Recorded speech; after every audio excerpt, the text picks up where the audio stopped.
ஹர ஹர சங்கர ஜய ஜய சங்கர ஹர ஹர சங்கர ஜய ஜய. ஒரு முறை காஞ்சிபுரத்துக்கு அருகில் இருக்கும் கிராமத்திலிருந்து ஒரு பக்தர் மகா பெரியவாளை தரிசிக்க வந்திருந்தார்.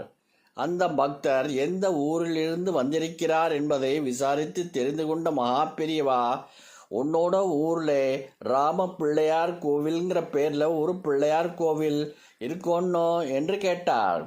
பக்தருக்கு ஆச்சரியம் தாங்கவில்லை. காரணம், அவருக்கு தெரிந்து மகா பெரியவா அந்த ஊருக்கு விஜயம் செய்திருப்பதாக நினைவில்லை.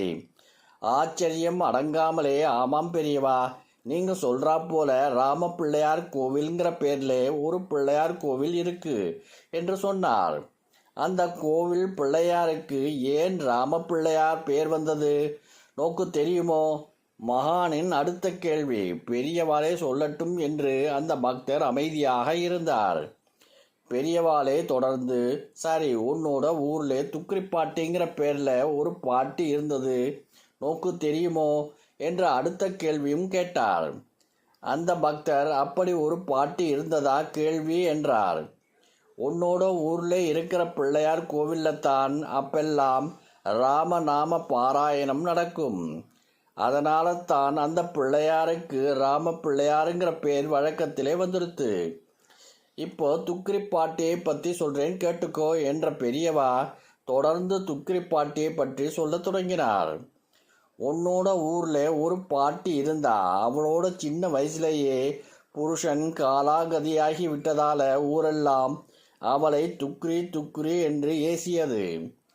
கடைசியிலே துக்ரிங்கிற பேரே அந்த பொண்ணுக்கு நிலைத்தெடுத்து அவளும் தன்னோட விதியை நொந்தபடி சதாகாலமும் ராமநாம ஜபம் செய்து பகவானின் நினைப்பாகவே இருந்து காலப்போக்கில் அந்த பொண்ணுக்கும் வயசாகி பாட்டியாயிட்டா. அப்பவும் ஊர்ல இருக்கிறவா அவளை துக்கிரி பாட்டின்னு தான் துரத்து கொண்டிருந்தா. இப்படி இருக்கச்சே ஒரு நாள் அந்த ஊர்ல இருக்கிற முக்கிய பிரமுகரோட பையனுக்கு திடீர்னு வயிற்று வலி வந்துடுத்து. எத்தனையோ வைத்தியம் பார்த்தும் குணமாகவில்லை. அந்த பிரமுகருக்கோ ஒரே கவலையாக போய்விட்டது. விஷயத்தை கேள்விப்பட்ட அந்த பாட்டி மற்றவங்க என்ன சொல்லுவாங்களோ என்றெல்லாம் கவலைப்படாமல் கையில் விபூதி சம்பளத்தை எடுத்துக்கொண்டு நேராக அந்த பிரமுகரோட வீட்டுக்கு போயிட்டா. அந்த பையனோட பக்கத்திலே உட்கார்ந்துண்டு ராம நாமத்தை ஜபித்தபடி கொண்டிருந்தா. ஜபம் முடிஞ்சதும் சம்பளத்திலே இருந்து விபூதியை எடுத்து அந்த பையனோட நெத்தியிலையும் வயிற்றிலையும் பூசிட்டா. விபூதியை பூசிவிட்ட கொஞ்ச நேரத்துக்கெல்லாம் அந்த பையனோட வயிற்று வலி குறைஞ்சு மெல்ல சிரிக்க ஆரம்பிச்சான். அந்த பிரமுகர் மட்டுமல்ல, ஊர் ஜனங்க எல்லோரும் ஆச்சரியமா போயிடுத்து.